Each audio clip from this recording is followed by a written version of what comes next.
हैं, कभी कभी क्रोध आता है तो बहुत ही ज़्यादा क्रोध आ जाता है। ऋषि मुनि हैं, संत हैं, इनका तो ठीक नहीं, दैत्य लोग हैं, देवता हैं, सभी को करते हुए कि इनमें अगर कोई सब गुण संपन्न है तो केवल भगवान हरि। भगवान हरि को विष्णु का चयन किया माता लक्ष्मी ने, जयमाला को उसके गले में जाके डाल दी। मंगलम भगवान विष्णु मंगलम गरुड़ध्वजा मंगलम पुंडरीकाक्ष मंगलाय तनोहरि। सब तरह से भगवान मंगल ही मंगल करते हैं। माता लक्ष्मी निकली, उसके बाद बारूड़ी निकली। बारूड़ी बोलते हैं मदिरा के लिए। अच्छा, मदिरा भी जो है वो छोटी मोटी चीज नहीं है भाई, वो भी समुद्र मंथन में इतने मेहनत करने के बाद प्राप्त हुई थी। लेकिन वो कहां गई? दैत्यों के पास। भगवान ने देवताओं से कहा, सारा कर दिया कि तुम्हारे मतलब की चीज नहीं है, दैत्य ले रहे हैं, उनको लेने दो। अब दैत्य उस मदिरा को पी के एकदम मस्त हो गए। मदिरा जो है वो इंसान के या फिर देवताओं की चीज नहीं है, दैत्य की चीज है। बारूड़ी मदिरा जब निकली तो दैत्य ने प्राप्त कर ली।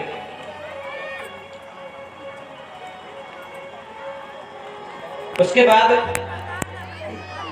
14 रत्न ऐसे समुद्र मंथन से प्राप्त हुए। 14वें भगवान धनवंतरी स्वयं कलश लेके, अमृत कलश लेके प्रकट हो गए। बोलिए धनवंतरी भगवान की। धनवंतरी भगवान अमृत का कलश लेकर प्रकट हो गए। जब धनवंतरी भगवान अमृत का कलश लेकर प्रकट हुए तो सभी दैत्य और देवता लोग झटाक से बलपूर्वक उस कलश को छुड़ा लिया दैत्यों ने, और कलश को छुड़ाकर वहां से रफू चक्कर हो गए। देवता लोग सब देखते रह गए, इतना सारा कष्ट किया, इतनी मेहनत करी, और जो कलश निकला वो दैत्य लोग उसको लेकर चले गए। भगवान की शरण में गए, प्रभु ये क्या हुआ? सभी दैत्य लोग तो उस कलश को लेकर चले गए। भगवान ने कहा चिंता मत करो, जहां पर वो दैत्य कलश को लेकर गए थे, अमृत के कलश को, वहीं पर भगवान ने एक सुंदर मोहिनी रूप धारण किया। मोहिनी के रूप में भगवान दैत्यों के पास गए। भगवान ने एक हाथ में कमल कीड़ा लिया, कमल कीड़ा लेके कमर मटकाते हुए, कमल को घुमाते हुए दैत्यों के बीच में पहुंच गए। दैत्य जो थे भगवान की मोहिनी स्वरूप को देखकर सारे मोहित हो गए, कलश वलश के अमृत को सबको भूल गए, और भगवान की मोहिनी सूरत को देखकर सब मोहित हो गए। जब भगवान मोहिनी रूप में उनके पास गए थे, दैत्य कहने लगे, देवी आप कौन हो, कहां से आई हो, कहां को जा रही हो? भगवान कहने लगे कि मेरा नाम मोहिनी है, मैं कोई श्रेष्ठ बलवान वर की तलाश में जा रही हूँ। दैत्य कहने लगे, हमसे बड़ा श्रेष्ठ कौन है? अभी देखो बलपूर्वक हटास दैत्यों और देवताओं ने मिलकर समुद्र मंथन किया था हमने, और देवताओं को परास्त कर कर देखो अमृत छीन लाया। हमसे ज्यादा बलवान कौन होगा, श्रेष्ठ कौन होगा? आप हमसे विवाह कर सकती हैं? बोले समुद्र मंथन से आप अमृत लिया है? बोले हाँ। और सुनो, कोई छोटे मोटे घर से भी नहीं है, हम ऋषि कश्यप के हम पुत्र हैं, माता दीदी के पुत्र हैं, और बलवान में भी आपने आप प्रत्यक्ष देखो कि समुद्र में थे, अभी अमृत निकला था, उसे छीन कर लिया है। बड़े घर के बेटा हैं और बलवान भी हैं। भगवान मोहिनी रूप में कहने लगे, वो तो आप अच्छा कहते हैं, और प्रत्यक्ष में देख रही हूं। एक कहने लगा कि भैया अगर ये शुभ कार्य हो ही रहा है तो अगर ये देवी जी अपने हाथ से हमें अमृत बना दें तो बहुत ही अच्छा हो। कहने लगा, भाई बात तो सही कह रहा है। तो उन्होंने कहा, देवी आप एक काम करो, अब आपसे इतनी जान पहचान हो ही गई है तो एक अपने हाथ से हमें ये अमृत पिला दीजिए। मोहिनी भगवान ने पहले त्याग दिखाया, बोल लगे आप अब मेरे बारे में अच्छे से नहीं जानते हो ना पहचानते हो, इतने कष्ट से जो तो आपने अमृत प्राप्त किया था उसे आप अमृत को मुझे सौंप रहे हो, कहीं मैं लेके भाग गई तो? बोले नहीं देवी, आप पे विश्वास है, आप इस अमृत को, हम चाहते हैं कि आपके ही श्री हाथों से हम इस अमृत को पान करें। दैत्यों ने वो अमृत का कलश मोहिनी भगवान के हाथ में दे दिया। इसी समय देवता लोग भी वहां आ जाते हैं। कहने लगे, ये वही देवता है तो हमारे भाई, जिनसे अभी हम अमृत का कलश लेकर आए हैं। एक बूंद अमृत इनके पास नहीं चला जाए। भगवान तो बड़े ही कौतुकी हैं लीला करने में। भगवान ने कहा कि ये लड़ाई झगड़ा करने में कोई आनंद नहीं है, कोई फायदा नहीं है, फिर दोबारा कोई लड़ाई झगड़ा हो। एक काम करो, मैं इन कलश में देख रही हूँ, झांके को ऊपर पतला पतला है, नीचे गाढ़ा गाढ़ा है। एक काम करती हूँ, मैं पहले तुम्हें मुझ पर विश्वास? बोले देवी तुमका पूरा पूर्ण विश्वास है इस बात की, तो तुम बात ही मत करो, बस तो ठीक है मेरे ऊपर छोड़ दो बात को। ये पतला पतला जो ऊपर से मैं देवताओं को पिला देती हूँ, जो नीचे गाढ़ा गाढ़ा बचेगा उसे तुम्हें फिर चकाचक पिलाऊंगी। वाह देवी, बिल्कुल ठीक कह रहे हो, चलो पहले इनको ही पिला दो। भगवान देवताओं को अमृत पिलाते गए और दैत्यों की तरफ मुस्कुराते चले गए, और देवते जो थे भगवान की मुस्कुराहट में लड्डू बने रहे, और अमृत सारे देवता लोग पी गए। उनमें एक सुरभानु नाम का दैत्य था, बड़ा ही तेज था, सुरभानु नाम का दैत्य। बीच बीच में बच्चों से भी कहते रहना कि इतना इधर उधर ना घूमे, और रोड पे जो बाइक वगैरह आए उनसे भी सावधानी से चलें बच्चे में हैं। ये पीछे मित्र मंडली अब है, बैठ जाओ आराम से।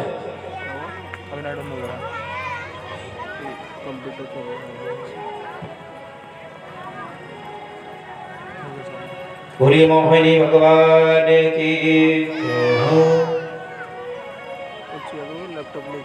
दैत्य लोग भगवान की मुस्कान पे लट्टू बने रहे, देवताओं ने सारा अमृत पान कर लिया।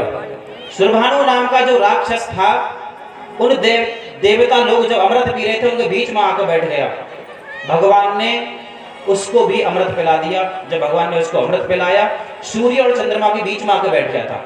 सूर्य चंद्रमा ने सारा कहा भगवान से, भगवान ये कोई देवता नहीं है, दैत्य है, देवता का रूप धारण करके आ गया है। भगवान ने अपने सुदर्शन चक्र से उसका गला काट दिया, अमृत पी चुका था इसलिए उसकी मृत्यु न हुई, दो भाग में बट गया, ऊपर का राहु हो गया और नीचे का धड़ केतु हो गया, राहु केतु में विभाजित हो गया।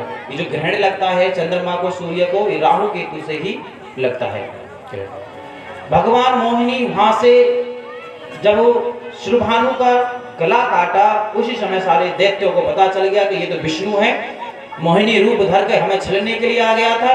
देवता में और देवताओं में संग्राम हो गया कि मारो, इन्होंने हमें धोखा दे दिया। भगवान वहां से अमृत का कलश लेकर गायब हो गए। इतना देवासुर संग्राम हुआ। इस बार देवासुर संग्राम जब हुआ, दैत्यों को देवताओं ने परास्त कर दिया।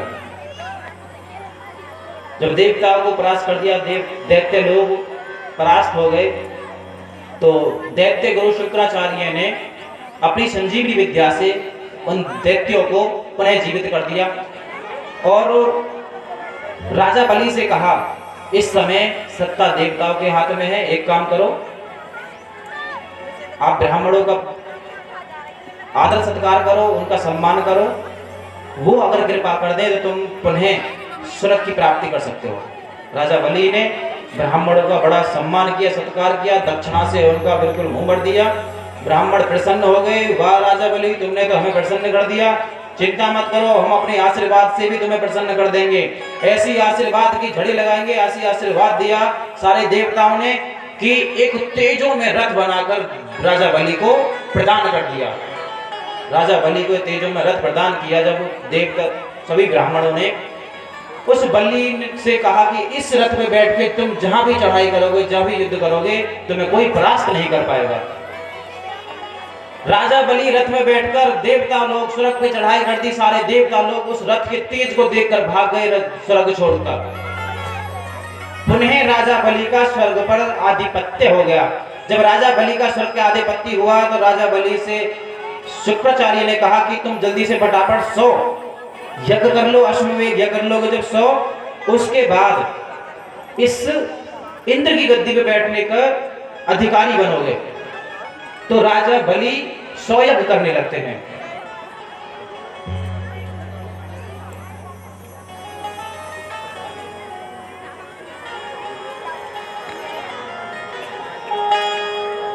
कि तेरे नाम की और चुनरिया,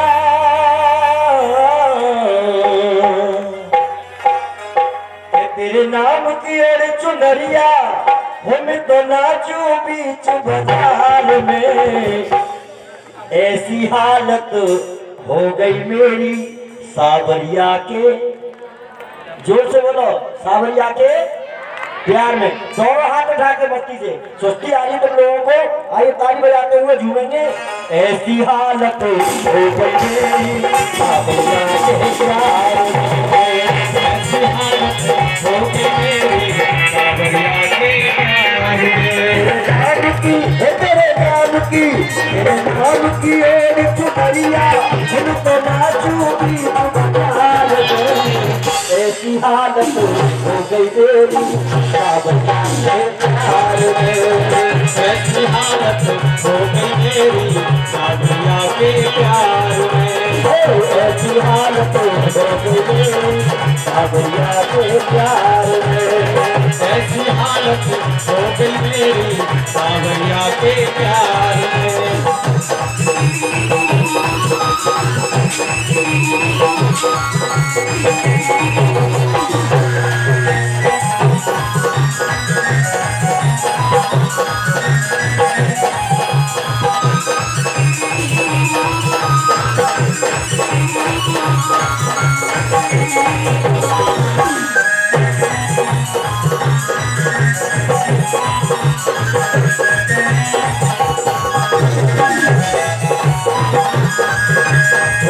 बदलती इस दुनिया में कोई किसी का यार नहीं।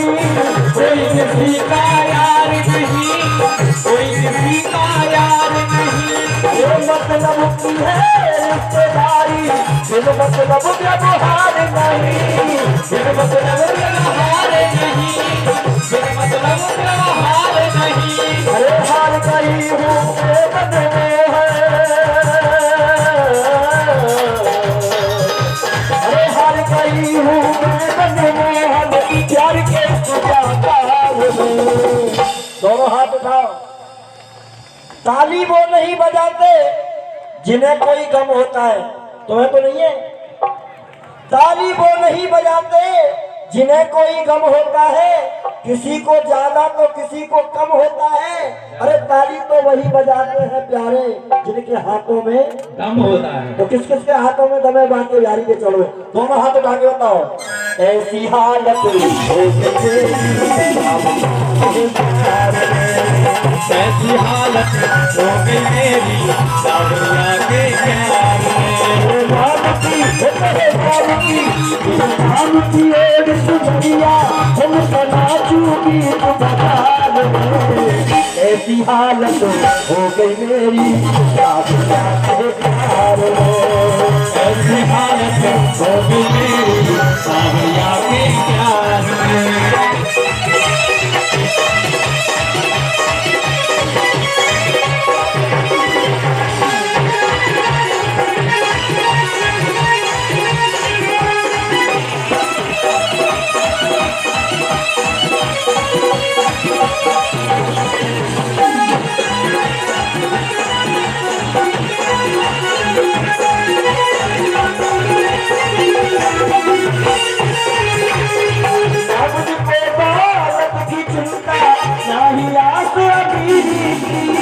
नाही आस अमीरी की, नाही आस अमीरी की।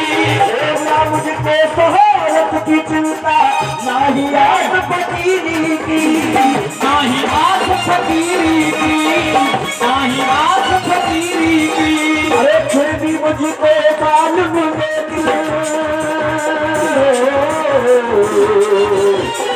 फिर भी मुझको मालूम लेकिन फर्क करूँ प्यार में। ऐसी हालत हो गई मेरी प्यार में। ऐसी हालत हो गई मेरी सावरिया के प्यार में।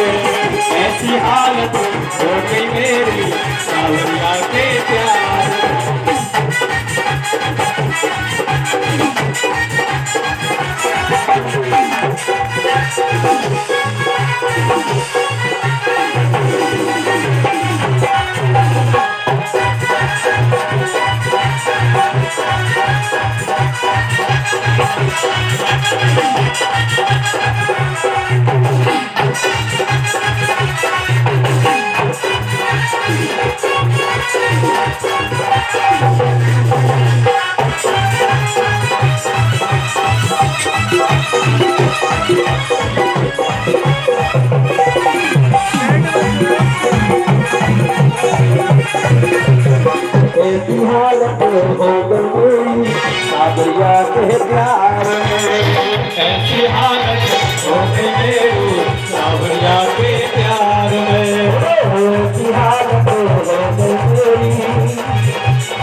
बोलिए वृंदावन बिहारी लाल की जय हो।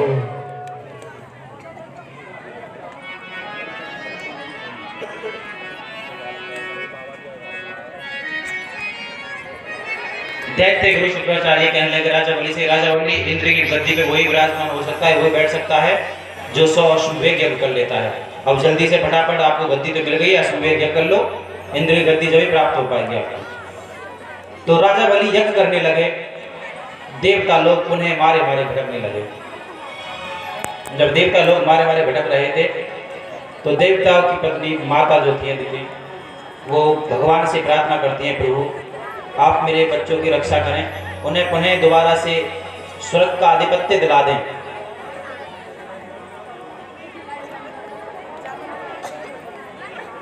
भगवान से प्रार्थना की, भगवान ने कहा कि चिंता मत करो, हम आपके पुत्र बनकर आएंगे वामन के रूप में और आपके पुत्रों को पुनः स्वर्ग लेके वापस कर देंगे, राजा बलि से स्वर्ग को लेकर।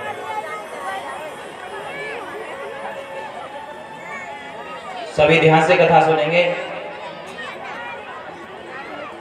अच्छा, ऐसा करेंगे ना, एक नियम और बना लें कि 10 मिनट तुम लोगों को भी दी जाए करेंगे आपस में बात करने के लिए।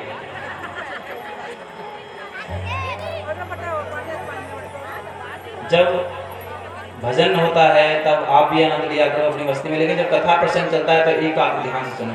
ये सारी कथाएं ना बहुत ही आपके लिए मानो कि अमृत के समान है, जैसे समुद्र मंथन में अमृत निकला था ना, ऐसे पूरी रामायण या रामचरितमानस, पूरी भागवत याद कर लें या फिर पूरी रामचरितमानस याद कर लें, ऐसा ना भी हो, केवल एक चौपाई का मनन कर लो, आप केवल एक श्लोक का मनन कर लो, एक ही कल्याण कर देगा। और व्यास मंच से, सत्संग कीर्तनों से केवल यही प्राय होता है कि आपको ना जाने कौन सी ऐसी बात लग जाए जिस बात को लगने से आपका कल्याण हो जाए। हर दिन एक बात हृदय में ऐसी बैठा ले करो कि हाँ, आज के बाद मैं ऐसा किया करूंगी, अपने जीवन में इस बात को मैं परिवर्तन लेती हूँ और आज से कथा में मैं ऐसा करना बंद करूंगी और ऐसा करना आज से ही प्रारंभ करूंगी। भागवत की कथा से जीवन में परिवर्तन लेके आओ। आपने 7 दिन कथा श्रवण करी, दोनों टाइम आके कलश पूजन किया, हवन यज्ञ किया, 7 दिन कथा श्रवण की, लेकिन जीवन में परिवर्तन नहीं आया, तो मैं मानता हूं अभी हर रोज भागवत में ते देखो, हर किसी व्यक्ति को एक ही चीज अच्छी नहीं लगती है, मतलब प्यारी नहीं होती है या पसंद नहीं होती है। किसी को जलेबी पसंद है तो किसी को रसगुल्ला, किसी को लड्डू है। तो ये नहीं कि एक ही बात सब अपने हृदय में रख लें, जिसको जो भी बात अच्छी लगे हर रोज एक बात हृदय में रखें अपने में, और उसी से जीवन में आपके धीरे धीरे परिवर्तन होता शुरू हो जाएगा कि हाँ भाई, आज कथा में हमें ये बात अच्छी लगी और आज से हम ऐसा ही किया करेंगे। अब देखो 4-5 घंटे में बोलता हूँ तो कम से कम एक आध बात तो अच्छी लगती होगी, तुम्हें एक भी ना लगे। बोलिए राधा कृष्ण भगवान की जय हो। माता दीदी से भगवान ने कहा कि अब की बार मैं आपका पुत्र बन के प्रकट होऊंगा वामन के रूप में। और माता दीदी ने ऋषि कश्यप से भी प्रार्थना की थी कि आप मुझे कोई ऐसा उपाय बताएं, ऐसा आप कुछ करें कि हमारे जो पुत्र हैं उनको स्वर्ग की आधिपत्य पहले की तरह मिल जाए। ऋषि कश्यप ने माता को कहा कि आप 12 दिन तक दूध पीकर व्रत रखें, ऐसा करने से आपको एक पुत्र की प्राप्ति होगी और वो पुत्र आपको पुनः तुम्हारे पुत्रों की गद्दी को पुनः लाकर वापस कर देगा।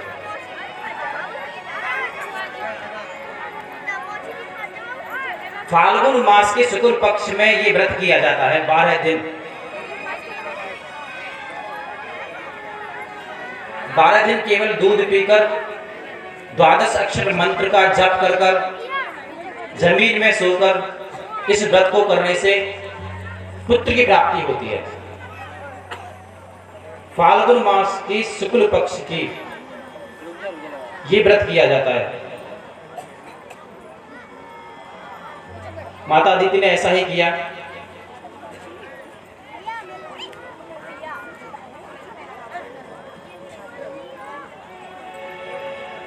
12 दिन केवल दूध का आहार करके जमीन में सो के 12 अक्षर मंत्र का जप करते हुए उस व्रत को पूर्ण किया। भगवान नारायण वामन के रूप में माता आदि के गर्भ से प्रकट हो गए। बोलिए वामन भगवान की जय। वामन भगवान जब प्रकट हुए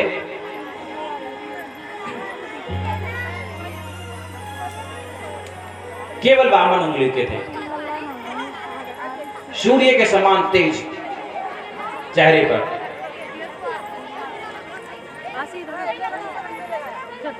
जब वामन भगवान का प्राकट्य हुआ सारे देवता लोग वहां पर प्रकट हुए, माता पार्वती वहां पर प्रकट हुई, अन्नपूर्णा, गुरु बृहस्पति वहां पर प्रकट हुए, सभी वहां पर आए। गुरु वशिष्ठ ने वामन भगवान का यज्ञ पवित्र धारण किया, यज्ञ पवित्र किया। 10 दिशाओं ने वामन भगवान को छत्र लाकर दिया।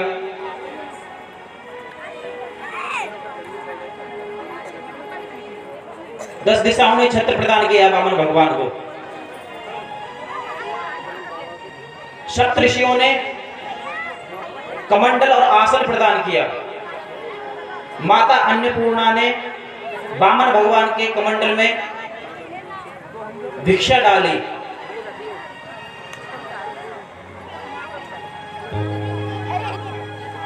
भूदेवी भूमि देवी ने स्वतः प्रकट होकर वामन भगवान को घोड़ाओं प्रदान किए। सभी भगवान को कुछ ना कुछ प्रदान कर रहे थे। जब गुरु बृहस्पति ने वामन भगवान का यज्ञ पवित्र किया और कहा कि भिक्षाटन करके आप हमें लेकर आइए। यज्ञोपवीत जब होता है तो आपके को पता है कि भीखी मंगाते हैं यज्ञोपवीत के लिए, तो वामन भगवान से भी यज्ञोपवीत कराया तो भीखी के लिए कहा।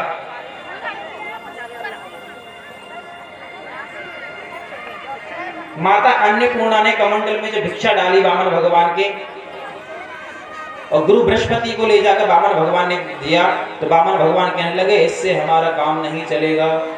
तो वामन भगवान कहने लगे तो फिर क्या चाहिए आपको? कि हमें राजा बलि पैसे, इस समय तीनों लोगों का आधिपत्य जमा कर बैठा हुआ है, राजा बलि पैसे हमें तीनों लोगों को सुरख को लोग को वापस लेके आओगे तब हमारा काम चलेगा। वामन भगवान कहने लगे चिंता मत करो गुरुजी, ये कार्य भी हम बड़े पूर्ण तरीके कुशल तरीका से निर्वाह करेंगे। वामन भगवान अपने छत्र को लेकर कुशा को बगल में दबाए, चरण कमाल बैठकर का हाथ में कमंडल लेकर जहां पर राजा बलि यज्ञ कर रहे थे, राजा बलि के यज्ञ मंडप में वामन भगवान पधारने लगे। केवल वामन उंगल के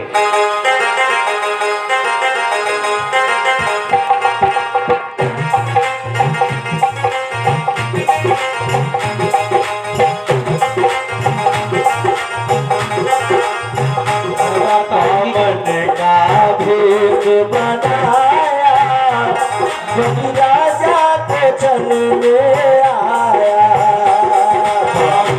का भेष बनाया राजा बलि को छल में आया। का भेष बनाया राजा बलि को चल में आया, का भेष बनाया राजा बलि को छल में आया। ताली बजाते हुए सभी आनंदित हुए।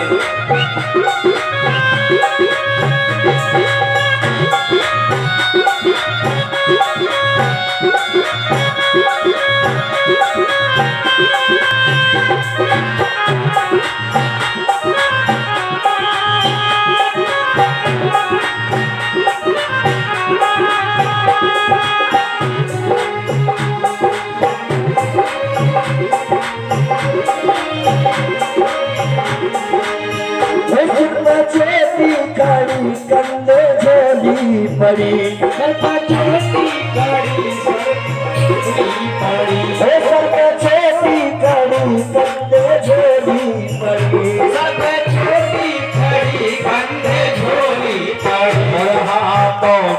कमंडल उठाया, हाथों में कमंडल उठाया, बलि राजा को चलने आया।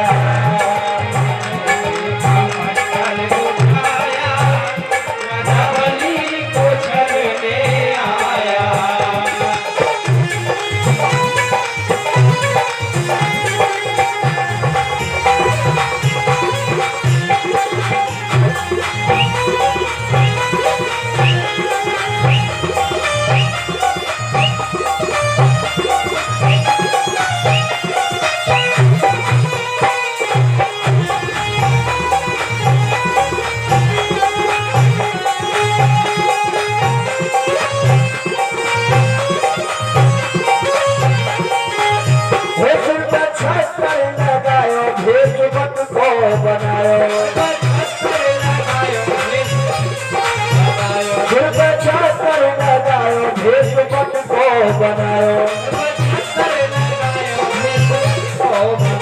द्वारी पे अलग जगाया, द्वारी पे अलग जगाया, बलि राजा को चलने आया।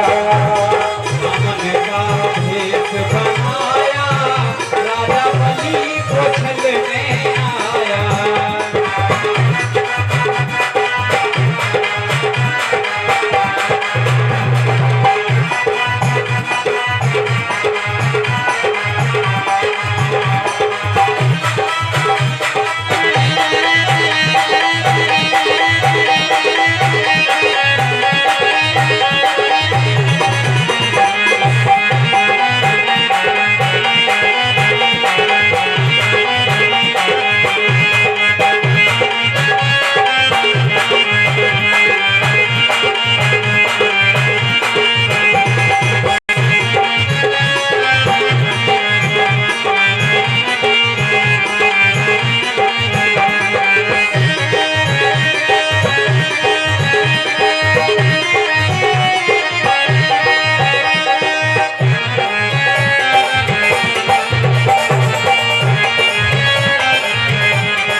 प्रभु ने संकल्प कराया, प्रभु ने संकल्प कराया, बलि राजा के चलने आया।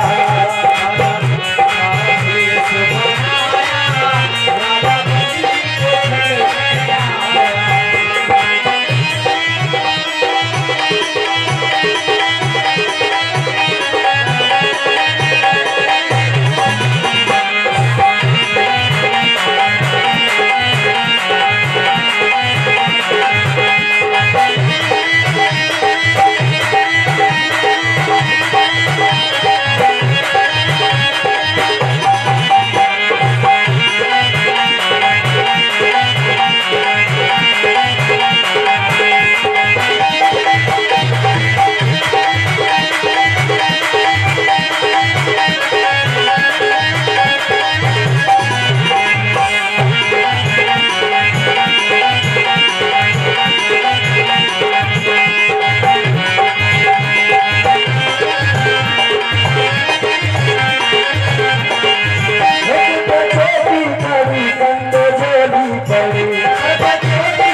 दर्शन देने के लिए सर्वप्रथम हमारे परिचित महाराज बामन भगवान का पूजन करेंगे और जो भी बारी बारी से आए और हमारे बामन भगवान का पूजन करें और जो भी नृत्य करना चाहते हैं वह वो नृत्य करते रहें। आइए सर्वप्रथम परिचित महाराज खड़े हो जाएंगे, हमारे बामन भगवान का पूजन करेंगे और सभी हमारे बामन भगवान की नौछावर करेंगे।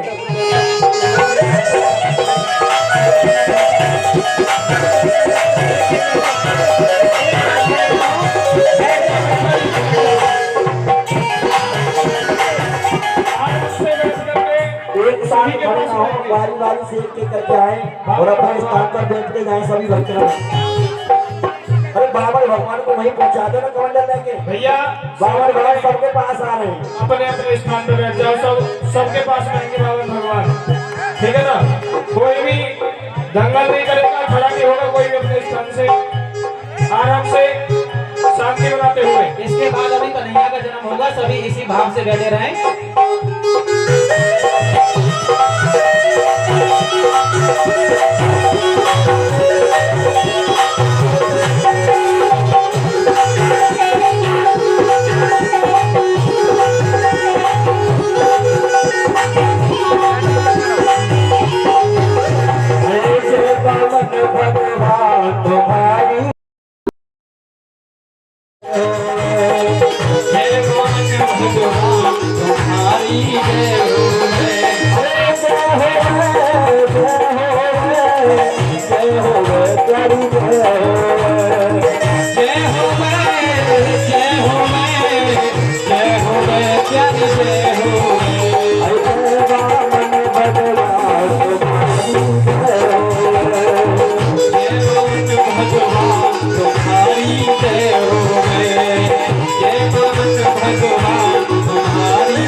लगता है हम सबको प्यारो, लगता है हम सबको प्यारो, लगता है हम सबको प्यारो।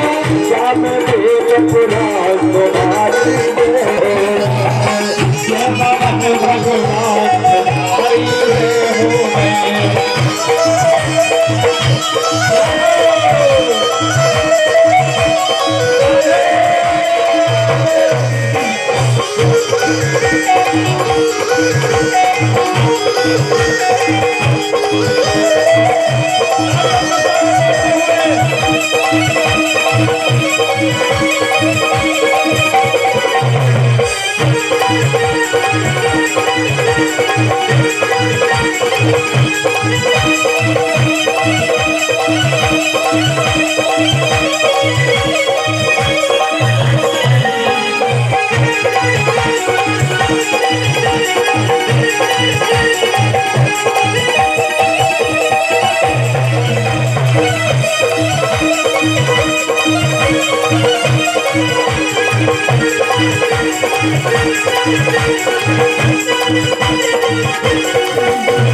भगवान तुम्हारी जय जय भगवान तुम्हारी जय हो जय भगवान तुम्हारी जय हो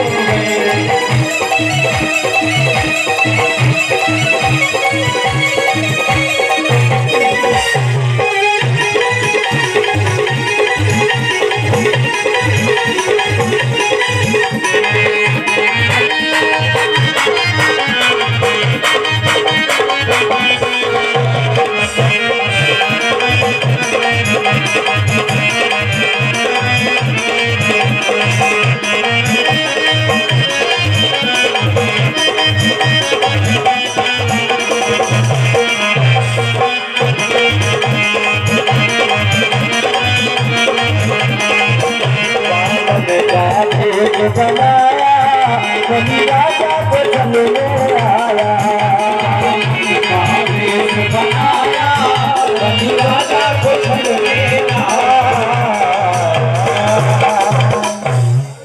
बोलिए वामन भगवान की जय हो। हमारी बड़ी बूढ़ी अम्मन के ना ताली बजा दो जोरदार भाई, वाह क्या कहने, मान गए अम्मन ने अपनी। हमारे मध्य में हमारे परम पूज्य सदगुरुदेव भगवान हमारे बीच में पधारे हैं। वो खड़े होकर के व्यास जी महाराज को आशीर्वाद प्रदान करेंगे।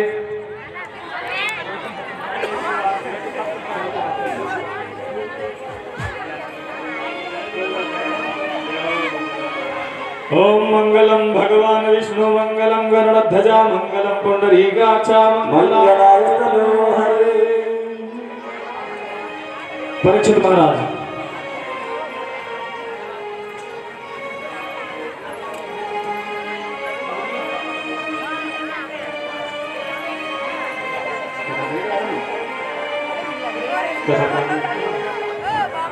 बोलिए वामन भगवान की जय हो। आप सभी को अधिक से अधिक संख्या में देख के मेरा मनोबल बहुत बढ़ रहा है। सभी ऐसी शांति बनाए रखें। जय हो। अभी थोड़ी देर में माखन मिश्र की कथा शुरू होने वाली है। वामन भगवान राजा बलि के एक मंडप पे पधारे जहां पर राजा बलि यज्ञ कर रहे थे। राजा बलि ने दूर से देखा वामन भगवान आ रहे थे। सूर्य के समान तेज था वामन भगवान का। वामन उंगली के छोटे, इतना तेज था वामन भगवान के चेहरे पर। आसन बगल में लगा हुआ था, छत्र पहना। जैसे ही राजा बलि के यज्ञ मंडप में वामन भगवान पधारे, वामन भगवान खड़े हो गए। राजा बलि से रहा नहीं गया। राजा बलि यज्ञ करते हुए उठे और वामन भगवान के चरणों में साष्टांग प्रणाम करते हुए बोले, हे ब्राह्मण देव, मैं आपके चेहरे को तेज के देखकर रुक ना सका। आप मुझे प्रतीत होता है साक्षात सूर्य नारायण है। सूर्य नारायण के समान आपके चेहरे पर तेज है। मन में कौन सी याचना लेकर आप मेरे यज्ञ मंडप पे पधारे हैं? निसंकोच होकर आप मांगे कि क्या मांगना चाहते हैं? वामन भगवान मौन है, कुछ नहीं बोला। फिर राजा बलि बोला, आप अगर शिक्षा ग्रहण करना चाहते हैं तो हमारे कुल में विश्वविद्यालय है, मैं आपका विश्वविद्यालय में एडमिशन करा देता हूं। आप कहें कि मुझे कुटिया बनाकर दे दीजिए तो मैं विशाल मंदिर आपको बनवा कर दे देता हूं। वामन भगवान नहीं बोले। फिर कहने लगे, सुनो, अगर तुम चाहते हो तुम्हारा विवाह ना हुआ तो एक सुंदर सी कन्या देख के तुम्हारा विवाह भी करवा देंगे।